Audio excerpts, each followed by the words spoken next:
Thank you for listening to another episode of the Business of Fun podcast. I am your host, Dave Wakeman. My guest today is Lawrence Amstrong. He is the author of a new book called Layered Leadership: Drive Double-Digit Growth and Dominate Your Competition with Creative Strategies and Execution. The book is out now. Before I tell you about my conversation with Lawrence, though, I want to tell you a couple things. Number one, I'm going to do a free 5-session webinar series on selling tickets in times of uncertainty. I'm probably going to expand it at some point to touch other areas, but this one, for people who listen to the Business of Fun, it's all about selling tickets in uncertain times. The first one is April 1st at 1 p.m. Eastern Time. And the title of this one is Understanding the Premium and Single Ticket Buyer's Mindset in a Downturn. So it'll be all about understanding your customer when times are uncertain. It's a free series. If you can't make it live, just sign up and I will make a recording of the webinar available to people. It's going to be about 15 minutes of me, 20 minutes of me talking about giving you some content, and then the rest of it, the next 15 or 20 minutes of Q&A. So even if you can't make it live, if you send in your question, I'll try to get to as many as I can in the course of that 45 or so minutes. So check that out. I'll release the other ones, sign-ups, as we get a little closer to them. All of them are on the Talking Tickets in the newsletter. You can find that stuff on my website, davewakeman.com. I've been doing a better job of making sure everything gets there. You can sign up. There is a little drop-down box that will tell you that I would like to join Dave's newsletter, and you can get everything. So it'll be great. I'm also going to be in New York City on April 3rd. That's a Thursday, giving a guest lecture at NYU. I'm going to be talking about integrated marketing communications, how brand and touch points, all those things play into this for a sports business class at NYU. I'm going to see about doing some kind of get-together, maybe a post-class happy hour or something of that nature. So if you're interested, want to be kept in the loop if there's anything going on in New York, just send me an email, dave@davewakeman.com, with the subject line NYC, and I will let you know if something's up. So back to Lawrence Amstrong. He is the chairman of Ware Malcolm, which is an architecture firm that's based in Orange County. This book, Layered Leadership, is about innovation, strategy, and driving profitability. Lawrence shares a lot about his background, how he came to write the book. We talk about things such as creativity and turning strategy into execution, which is a big thing for me because a lot of times we have these strategies, they become these planning documents. The joke is always you put them in a binder, they never get off the shelf, and they become dusty. So we talk about how to turn things into action. We talk about resilience and innovation, creating profitability, where the inspiration of ideas come from. We hit on quite a lot. This was a conversation that I think probably is even more important and has a bigger impact on people now than it did when we even recorded it just a couple week or two ago. So I think you're going to dig this conversation between me and Lawrence Amstrong on the Business of Fun.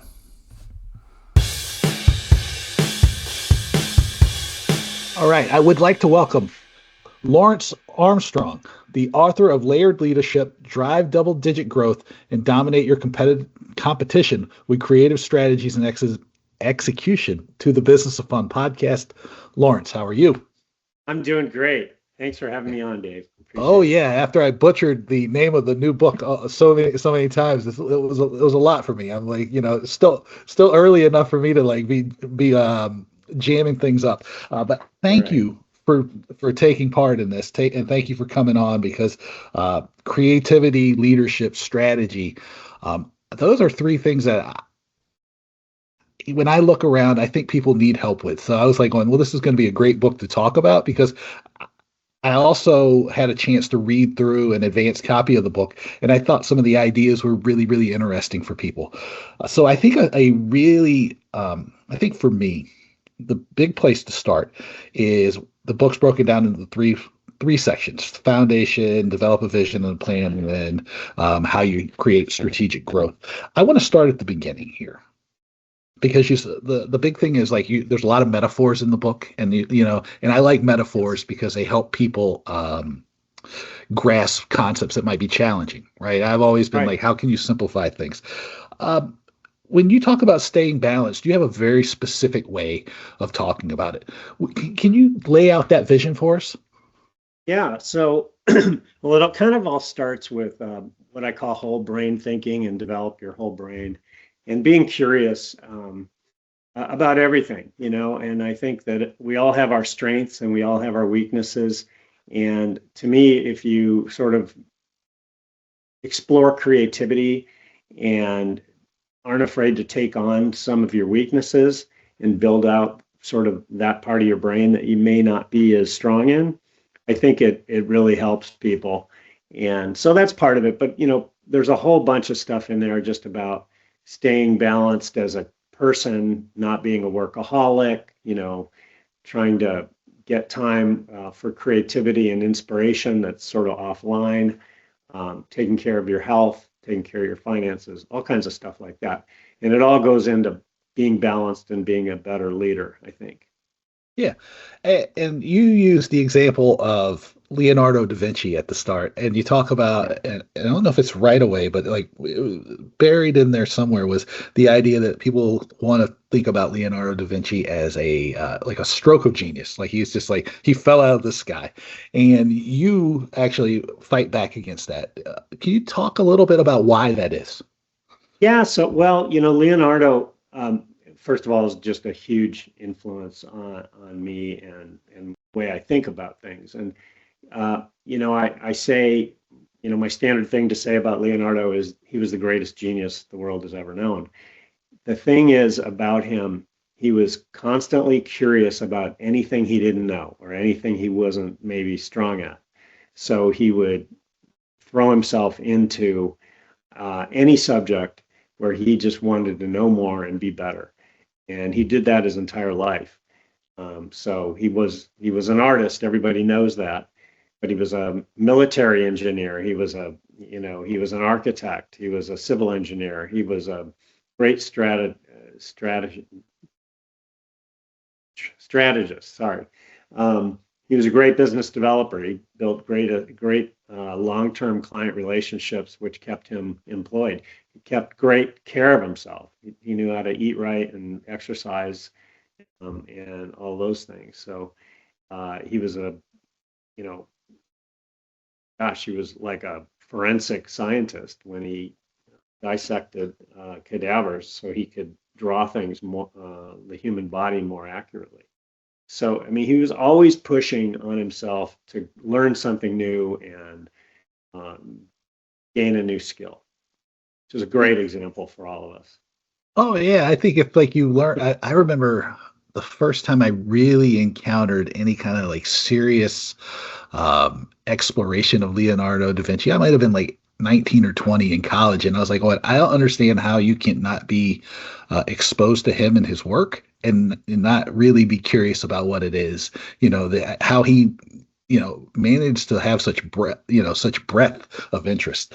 So my question to you then is like, how do you do that yourself? Because through the book, right? And I have one beef here because you went to, I believe, if I'm not mistaken, did you go to Bowling Green? Is Kent that State correct? University. Kent State. Sorry, Kent State. That's right.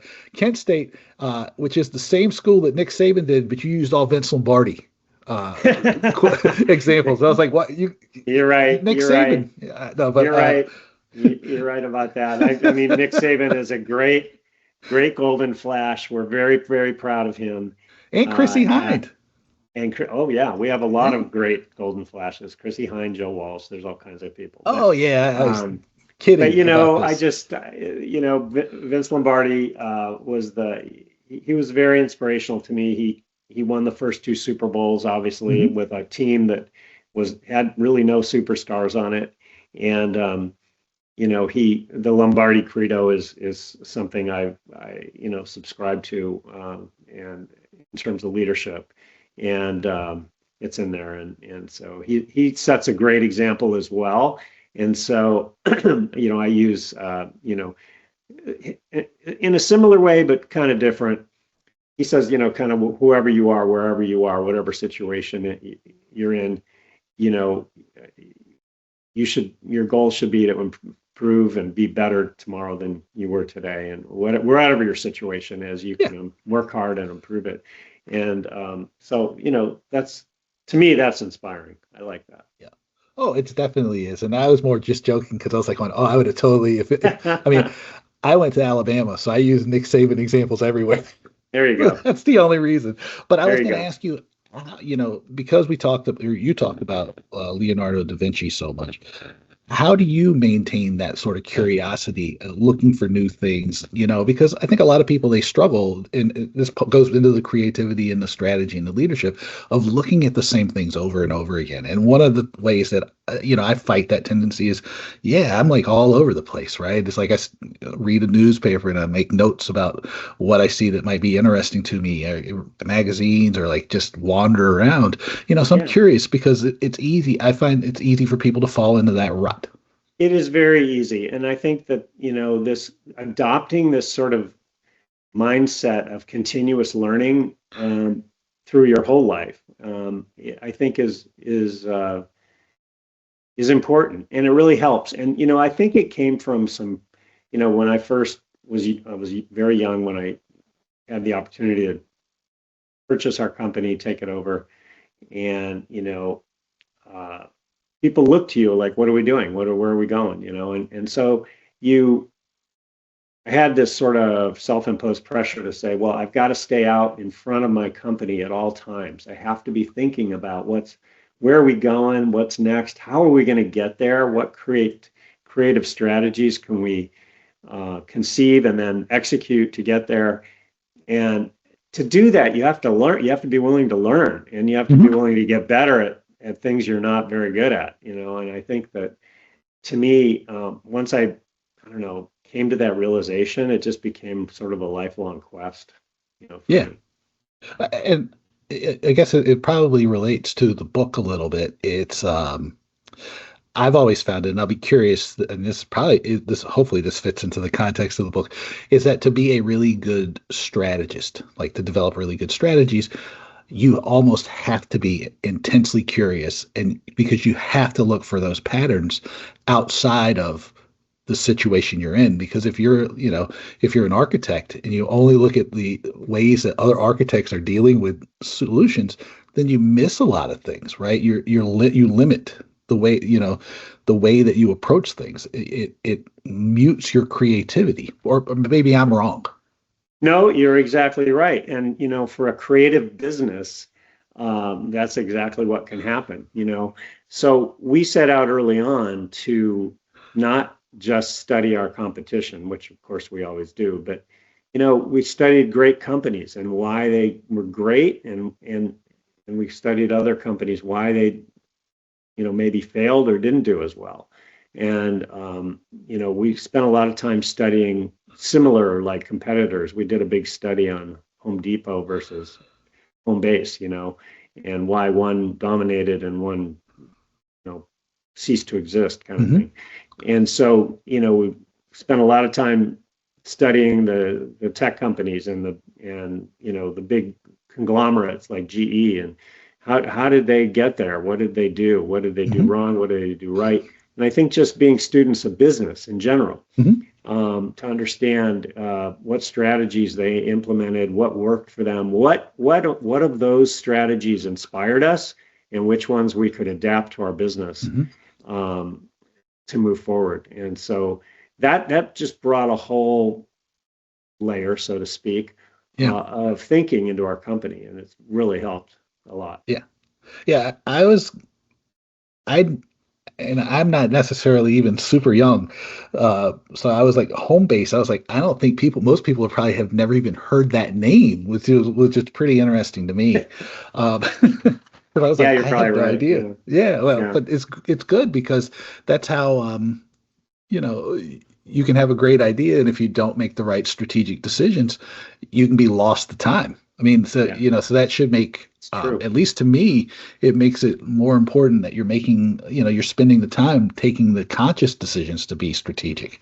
And one of the things about the foundation part that you wrote about that I thought was interesting because, I teach the brand strategy and strategy class is talk about being aware of others and like understanding the world around you, which is really curious to me because it's hard for me often to convey to people the importance of I'll use the marketing term of customer focus, of being customer oriented, and it shouldn't be that hard, but it's often more difficult because people just I know all the answers, but that's not really what you're saying. You're saying you have to pay attention to others, and I agree because you can't lead somebody if you don't know what buttons they're going to push, or you need to push to get them to achieve the things that they can achieve, right? To be creative, to create new ideas and new plans.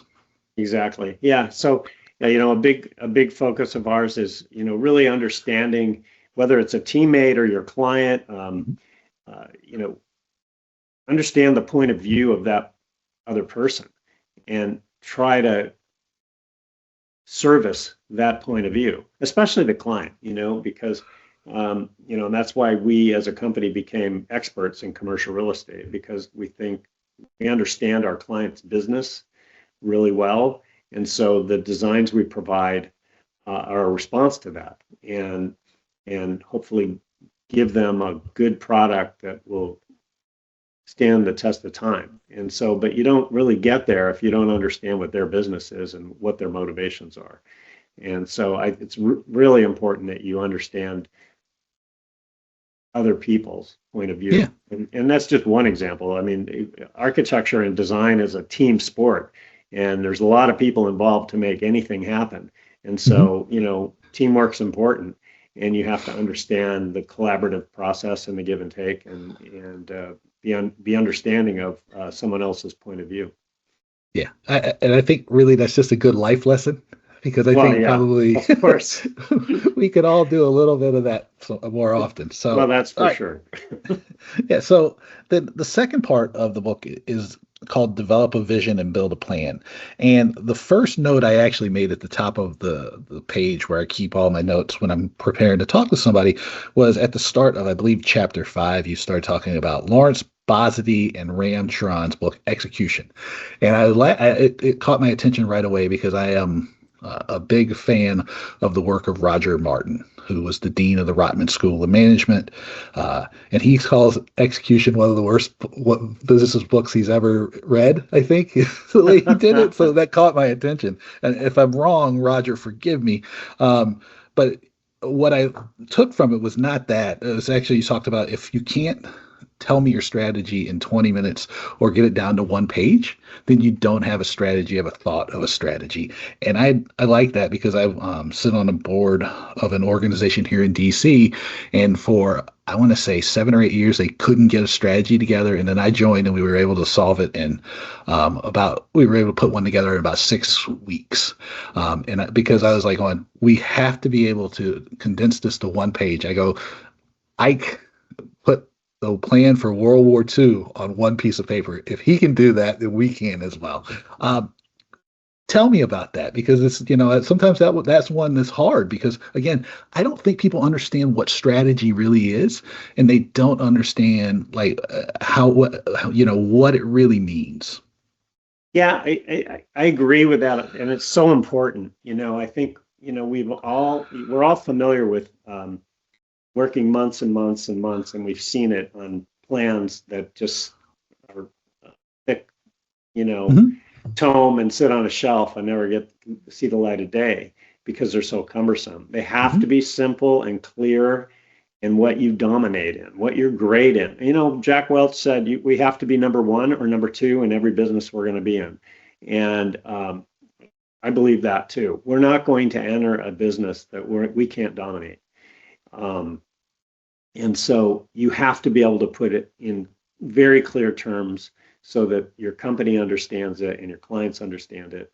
And then once you have that basic strategy, whatever you're going to do, then you can put goals and tactics and stuff to it, Yeah. and you can and then you can go execute because if you don't have a clear strategy, you're never going to get to execution. what the hell are you doing? What are you going to execute on? So, execution is the whole thing. You can't, if you don't execute, it's like I'm a big football fan, right? We're going Yeah, to have the yeah, play. We're in the middle of the playoffs. You have a game plan. If you don't execute, if you screw up, too many penalties or whatever, too many turnovers, you yeah, you got to execute. So it's strategy, and then it's also execution. You have to have the whole thing. yeah. And I think where I think that's what I see people struggling with. And this comes back to you used the metaphor of a fleet of ships, right? And the Yeah, fleet of yeah, ships is able to change direction very quickly. And I think people fall in love with the tactics because the tactics are easy and you feel like you're making progress because you're in motion. But like you said, if you don't know where you're going, you know, you can do all kinds of stuff. You can waste all the time and money you have, right? And so like when I teach my framework, I say the first thing you got to understand is what does success look like? Like where are you going to go? How are you going to know when you hit it? But the fleet thing was I found it very helpful. And this is jumping ahead to the strategic growth part. So now I've covered all three parts. So now we just go off in our own tangents here. It's okay, great because I think people think about strategy as, like you said, that book that sits on the shelf behind you. It collects dust. It's about thousands of pages or hundreds of pages with charts and graphs and all kinds of nonsense in it. But really, strategy is just where are you going, right? yeah, Who are you? Who's the person you're trying to get to, and why are they going to pick you? And then everything else is tactics. And so, like the strategy, that North Star sticks, but how you get there can go all over the place. So it's like the fleet can adapt and can yeah. adjust. And do I have that right? You do have that right, and that's exactly right. As long as you have an overall vision of where you're going to go, yeah, every year or every 5-year plan or however you're going to do it, you're going to have tactics, that you're going to try, and sometimes they're going to work, and sometimes they're not. And depending on, for us, we have different offices, Mhm. spread across North America. In some areas, you know, some things work, and in another area a different Mhm. thing works, and so Yeah. you have to be adaptable. But as long as the fleet is going the same direction, and especially during economic upheavals, we can Hmm. shift, and we all talk about it, and we go a direction, and we focus on a thing to get us there eventually. It's not always a straight line. It's hardly ever a straight line, let's face it. It's almost never a straight line. But as long as you've got your, I mean, North Star is a little overused, but the idea is Yeah. right. Well, It's like you've got your main idea that it is who your company is, then you can get there. yeah, and the way I describe it to people, I use that is a lazy cliche that I use. I do talk about the vision, right? Like you do need to know exactly what it is you're heading towards because you want to be able to see it and say, I've done it. This is what I Yeah, did," you know, 100%. and because I can take any number of roads to get there, but you need to know what success looks like when you get there because frankly, I think that's the big challenge for a lot of people is they don't know what the success is going to be, right? You have to have And so measure. You then, have to have a way to measure. You have yeah, to have a way to. You have to have a goal. You have to have clear goals, yeah, and you have to lay them out. And I think that if you have a plan and you have goals, you know whether you can hit them or not. And if you check in on those goals throughout the year, and you know if you need to adjust to get there. And you certainly know if you met the goals or not if you have yeah, clear parameters and measurements that you're trying to hit. And I think that's so important. You have to have that. And every time we've set out with a long-term plan and had these kinds of measurements, we've crushed it every single time because you get your company behind it, your leadership behind it. You see where you're going, you see what you're shooting at, hmm, and you know once people are locked into that, you're gonna be go get it. You're gonna be yeah. successful. Well, let me ask you about this because you talked about long-term plans, and in the book you talk about like the one-year plans a little bit, and I'm kind of curious, like how do you balance that? And because I don't Yeah, want, because yeah, everybody, especially everybody's like obsessed with the 5-year plan and strategic planning, which you talk about in the book, and I like to tell people that most strategic planning is like staring at your belly button. It's fun, or or like scratching an itch. It's fun, it feels good. It doesn't do a lot of good because it's all looking backwards. And I think of strategy as this creative thing that's forward looking. And I was like, I perked up a little bit when I saw the 1 year plan because I was like, realistically, that's about what you can plan ahead for, is about a year. 5 years, things I think like you can set those ambitions, but planning for it is like ridiculous. Yeah, so here's how it evolved for us. Hmm. We, gosh, 30 years ago, I insisted that our company, each kind of business group and our company write the 1 year plan. That's what we did. Every year we'd write our 1 year plan. We'd have specific goals and, strategies and et cetera, and we'd go hit it. And, some offices would hit it, some would come short, some would Hmm. exceed, standard stuff. But I came to realize, okay, well, that's good, but if for example, we wrote in 2002, we had grown, uh, you know, larger than we ever were before, and it's like, okay, I said sort of like, okay, what do we do now? We're as big as we've ever been, and we're growing, and there's a lot of potential.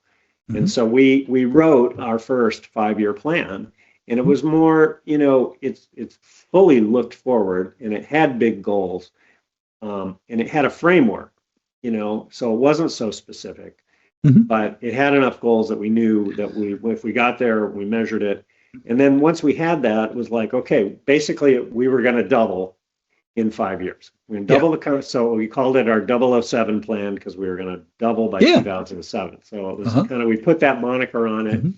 we galvanized the leadership, and we went after it. And then it was cool because once you have that, now your next 1 year plan you can see as a step in Yeah. one step towards that big goal. Hmm. And so you see that as, okay, we have to go hit these goals in the first year because, you know, we got stuff we're going to have to do the Yeah. second year Hmm. and every year Yep. if we're ever going to hit that 5 year goal. Yep. So, it kind of put it in context a little bit and in a long term vision.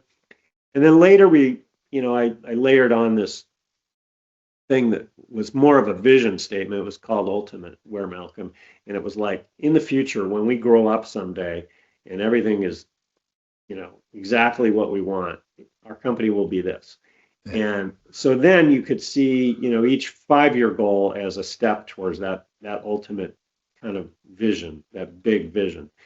And I think that context is important because, it's first of all, it's exciting and it's Yeah. inspiring and it locks in your company. It's like, here's where we're going. There's no doubt. Here's where we're going. Hmm. Uh, when we grow up one day, We and grow up. we're a big company, this is what it is. This is what we look like. These are our attributes. Here's where our offices are. Here's what our revenue is. Here's everything that we provide to our clients, et cetera. So, um, I'm obviously a big, passionate believer in this idea, in this Yeah. strategic planning. Oh, 100%. I like the way you laid it out because that's very probably much more similar than the question would give you reason to believe to mine. It's like you need to know where you're going, but you're not going to make a 5 year plan. You're going to make a Yeah. 1 year plan that will get you towards that 5 year goal. And people are, they spend so much time, trying to like plan every step for the next 10 years. And I'm like, no, no, no, you're not going to do that. No, You're no, probably lucky if you can get to, a lot of times it's like we even do sprints. It's like, what can we get done in this quarter? Over the yeah, next 90 days that is going to push us towards that annual goal, because it's like, yeah, yeah, that's what I've found is most strategy is like it's a sprint. You take a little pause, you collect yourself, you do another sprint forward, and you make sure all along the way, it's like the fleet. You check in if you're still pointing in the right direction. Is there something in your way? And let's continue down exactly. this path. And I think though that, that paired with sort of this long-term more vision, um, Hmm. keeps people's heads out of the weeds a little more too. Hmm. I Yeah. think it's important that, especially for leadership, we always keep our eye on the long term, the big vision. and see these as steps and not, you know, be weed dwellers, as I like to Yeah. say. You Yeah. just don't Yeah. want to spend too much time in the weeds to get there with your head down. So, Well, to me, that says a lot about the leadership, right? Which comes back to the book. Because a lot of times I think if people find themselves looking down in the weeds and stuck in the weeds so much, it's because the leaders don't understand the direction and the vision, or they don't communicate it, So how does that show up for you, right? Because I mean, obviously you wrote the book on this, but it's not just you. I mean, you have a whole team of leaders looking at your website, and you have all these different satellite offices. How do you make sure that comes down and goes through the organization? Because it's hard. Like you can be the greatest strategic thinker and leader in the world, but if it loses, at each layer, I guess it can lose a little impact. And how do you keep yeah, that from happening? yeah, no question. And our team, our company has evolved over time, but our the philosophy is the same. It's one team. It's a one team concept, and we are integrated all the time in our services, and we talk a lot about it. We have leadership meetings every year, 3 times a year, so that we stay connected with all the leaders and make sure we're headed, the fleet of ships is heading in the right direction. We also have, business review meetings with each Mhm. region, several times a year. So we're always trying to communicate. We have, you know, company-wide meetings with the big vision. And so we have found over time lots of different ways to communicate, and it's a huge effort Yeah. throughout our company to make sure we're all sort of heading the same way in the same direction. Yeah. We have a huge mentoring and coaching program in our company, several levels of training throughout our company, um, from just the leadership to down to emerging leaders down to the entire company. Mhm. So we there's multi layers of communication throughout our Yep. company all the time, and I think that's super important. You've got to communicate and to make sure that everybody gets vision and where we're going and the ups and downs, as Yeah. we're trying to get there. And that kind of ties in like the mentorship, the coaching, the training, communicating. It ties into the idea of continuous improvement, which is kind of in a a big part of the book. And my question is not so much about continuous improvement, because I know people like they're familiar with that and they're comfortable with that. But it's like, you talked about how hard it is to keep this communication, this positive thing moving. How do you make sure, if you see an issue where something's popping up, like how do you correct those things? Like, because again, it's a huge, in any organization can be pretty well spread out. And once these things start moving in the wrong direction, how do you make those adjustments? Yeah, so our executive team is really great at that. They understand, through sometimes it's through our business review meetings with each region. We can identify if there's an issue and work specifically with them on that. So it's stuff like that. There's processes in our company, like any company, that get clunky after a while. Maybe Right. we've outgrown them or whatever, and so we have a program where anybody in the company can submit ideas into how to improve our company. Identify an issue that maybe could be better, and so we take that very seriously, and we've improved our company a lot from those. When we first invented that program, it was called WM 3.0, where we solicited ideas from everywhere in the company and implemented a whole bunch of them. And we still do that. We've had several versions of that idea.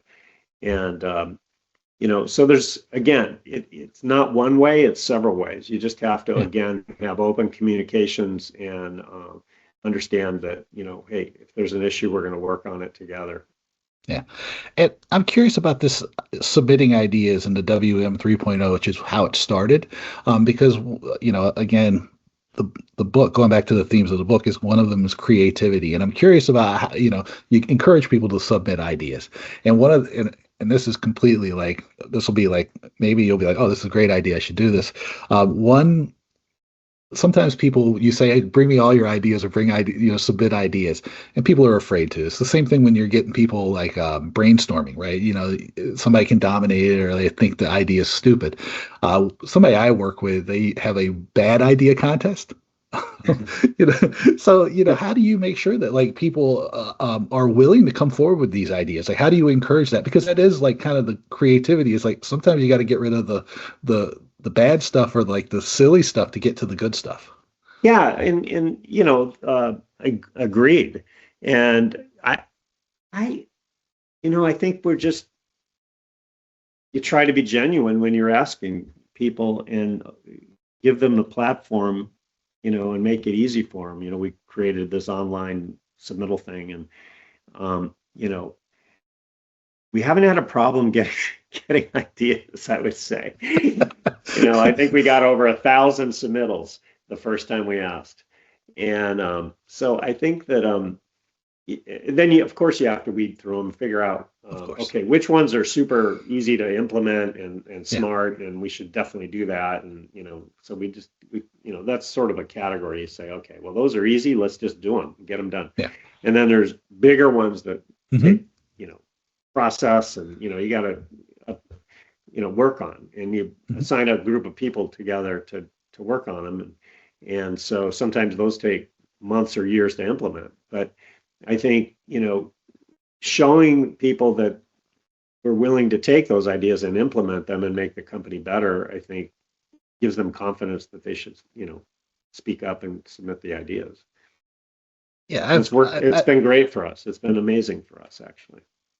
Yeah, I found too that like just showing the willingness and then showing people that they're actually being listened to is the big key. And I think even if it's like the way you've done it or the way that the people I mentioned do it, it's just a recognition that the ideas are being looked at and listened to. Because I think that's a frustration that people find is that you ask me for my feedback, you ask me for my advice, but then I don't think you're really listening to me, and that's a big failure of leadership, which is sort of I think the big thing I learned from you is that um, you're always kind of stacking ideas. The more inputs, and not necessarily so much knowledge, it's just like more inputs from various places. Like no one area, no one person has all the best ideas. And being willing to always challenge yourself is like kind of a key to creativity and leadership. And then understanding that strategy is not like, at least, and you tell me if I've got anything wrong here, strategy is not an all or nothing thing. It is once you know where you're going, you need to be flexible enough to get there the way that the world's going to allow you to be there. Did I miss any? Yeah, I mean, the world allowing us is a big part of it, and being flexible to that.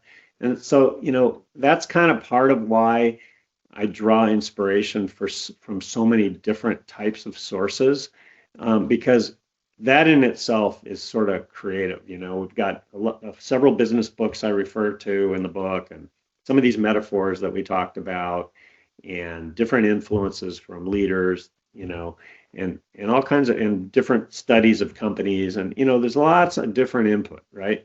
And it all comes from those things inspired me in a certain way, and I've been inspired by a lot of other things that maybe we didn't quite come up with how do I adapt that to my company. Maybe that doesn't fit. It's cool that it doesn't. So I think this sort of multifaceted approach of finding inspiration that you can adapt into your strategy to help your company move forward is, I think, the key to this thing. Just trying to find those, and it might be different for everybody. I've given lots of examples of what we did. Wouldn't necessarily be the same for every company in terms of the exact sources, but the idea of drawing from the different sources, different disparate sources. That is so important. I think people need to recognize it's not just because you've done it this way. It doesn't necessarily mean that that's going to be the way that I'm going to do it to get success. Right. What I need to be inspired by is the fact that like you've done this and you've done it, using various inputs and various ideas and pulling things from all over the place and allowing for creativity and leadership in a way that's like not heavy-handed from you, but it's more collaborative in nature, right? Mm-hmm. Because then that's a lot of things I can be inspired by, and a lot of things I can take action from. And I think a big lesson I want people to take from this is that like strategy, growth, leadership, creativity is not a one-size-fits-all thing. It is you take inspiration, but you need to be the only specificity is to your situation, and you need to be creative about it because you have all of these new ideas, these new experiences, this new market. Like it's a different, right? What I really loved was when you talk about all these different offices you have and the way each office is a little bit different, right? Because I've sat in so many places and everybody's like going, oh, this worked in Kansas City. It's definitely going to work in St. Louis. It's definitely going to work in Chicago. And I'm like, it's definitely not going to work the same way. I don't, it's not. Yeah. A lot of things do work the same way and a lot of things don't. And I think that's the key. You want to present as one company, but you have to be smart about adapting to every market, and which is a little different. I think that's key, and the collaborative nature I think is also very important. This idea of developing ideas or strategies or whatever it's going to be. You have to have a great leadership team, executive team. I always say I have a world-class executive team. We're very collaborative. If somebody comes to the table with an idea, the rest of the group will embrace it and build on it and add to it. And it gets better and better and better because we have the collaboration. We don't really have this sort of competition. We have a collaborative and encouraging kind of an idea here where that's an awesome idea. What if we also added this or did this, whatever. And the ideas always end up better. It's not one person, it's the group, Yeah, I love the fact that teamwork and connections and communities are coming back, and I think you're only stronger by bringing ideas from as many places as possible. So let's plug away a few more times on this book, Layered Leadership. Lawrence Amstrong, we got Layered Leadership. I'm going to screw this up again. I watch. Drive double-digit growth and dominate your competition with creative strategies and execution. Where can people find you? Oh, thanks. So first of all, it's being released March 4th. It's up already on all the platforms that you would think of, Amazon and Barnes & Noble and everybody else, for pre-order right now. Also, you can come to the website for the book, which is layeredleadershipbook.com, and find you can pre-order it and March 4th order it, and then you can find blogs up there and all kinds of other information that are related to the book. Layeredleadershipbook.com. Well, Lawrence, thank you so much for doing this. Absolutely. Thanks for having me. It was awesome. I loved it. Appreciate it. Let me know what you think of this conversation by sending me an email. It is my name, Dave@DaveWakeman.com. Make sure that you check out my website, DaveWakeman.com. Get the newsletters in that little drop-down box so you don't miss a thing, like the upcoming 5-part webinar series, free, about selling tickets in a downturn, in times of uncertainty, with the first session coming on April 1st, 2025 at 1 p.m. Eastern Time, titled Understanding the Premium and Single Ticket Buyer Mindset in a Downturn. It's free. The links I'll put it in the show notes, but you make sure you never miss these things by going to my website, DaveWakeman.com, and signing up for the newsletter. Also, we'll be in New York on April 3rd, giving a guest lecture to a sports marketing class at NYU. I just like to say that I'll be speaking and giving a lecture at NYU because it makes me feel good. It sounds awesome, because it is. But I'm going to see if I have some time to do a little meet and greet, a happy hour, networking kind of thing, maybe a post-class happy hour down in the West Village or something. If you're interested, I'm not making any plans and promises right now. Send me an email. It's my name, Dave@DaveWakeman.com. We'll figure out something. I typically can figure out a way to do something fun. So check that out. as always, do me a solid. Rate, review, and share the podcast. Rate it, review it on your favorite podcast platforms, but share it with somebody who you think will benefit from a conversation like the one I had today with Lawrence. It helps the podcast grow. It helps me get really great guests. And hopefully you're learning things still, because if you made it this far, I think the answer is yes. But please do that for me. It helps. Share a blog post or an article in one of the newsletters or on my website. All these things help me keep learning, and in that way keep providing you with value. And you can always reach me, Dave at davewakeman.com, and tell me what's on your mind. All right. As I've been saying for 5 years now, because I started saying this around COVID, but it remains true even to this day. Don't go through this alone. Send me a note if you need to chat. I'm always happy to help you if I can. Dave at davewakeman.com. But until next time, take it easy. I'll talk to you soon.